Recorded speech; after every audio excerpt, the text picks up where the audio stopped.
Imagine buying a next-gen console, spending hundreds of dollars on games, and then realizing you can't play them. Sounds absurd, right? But that's exactly what's happening right now. Xbox is facing one of its worst sales years ever, and PlayStation's DRM policies just proved why the digital future might not be as bright as we thought. So what went wrong? Is this the end of Xbox consoles? And is Sony making a huge mistake by forcing players online for even single-player games? Let's dive deep into what's happening and why it matters for the future of gaming. First, let's talk about Xbox. 2024 has been a disaster for Microsoft's gaming division. Reports suggest that Xbox Series XS sales have dropped by almost 30% year over year. In the US, only around 2 million consoles were sold this year, a massive decline compared to previous generations. But why is this happening? Well, there are several key reasons. Unlike PlayStation, which dominates with exclusives like God of War, Spider-Man, and The Last of Us, Xbox has struggled to deliver system-selling titles. Starfield was supposed to be a game changer, but its reception was mixed. And while Game Pass is fantastic, it might actually be hurting Xbox hardware sales. More on that in a bit.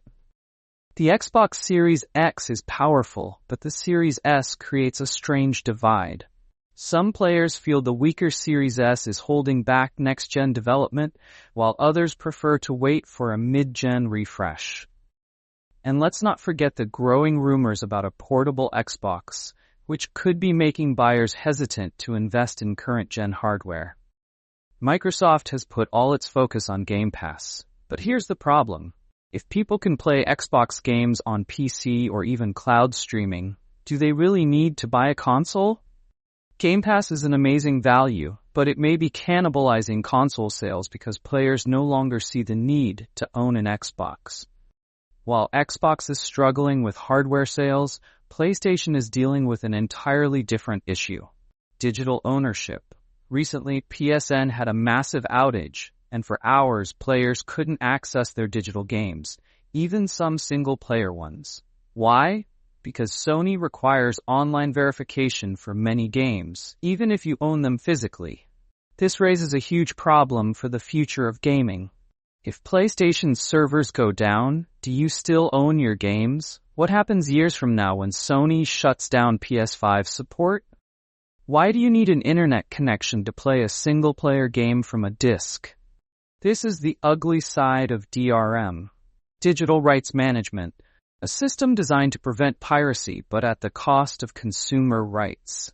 We've already seen how bad this can get.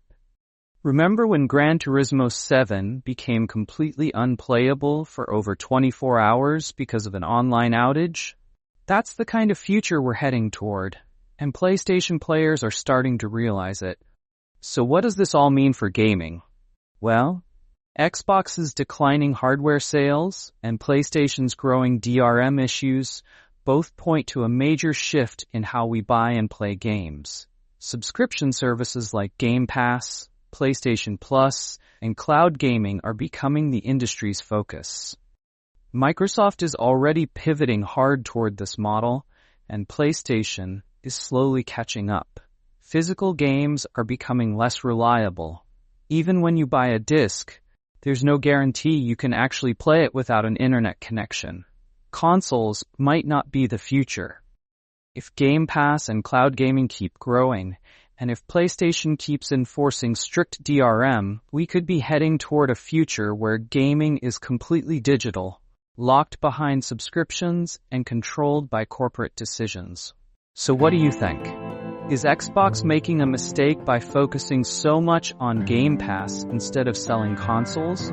Is PlayStation's DRM policy going to cause bigger problems down the line? And most importantly, are we as gamers okay with a future where we don't actually own our games? Drop your thoughts in the comments below.